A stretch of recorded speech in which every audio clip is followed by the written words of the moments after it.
According to the American Heart Association, the correct way to do CPR is by applying compressions on the chest at 100 to 120 times per minute to a depth of 5 centimeters. However, this is a very difficult skill to learn.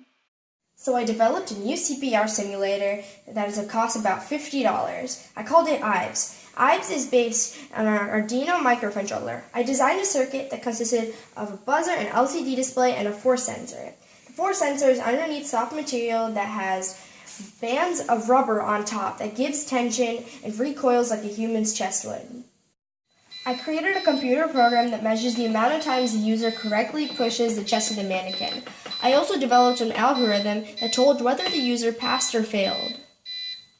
My CPR simulator is portable since it uses a battery and does not need to be plugged into a computer. Also, the battery can be replaced by a solar panel.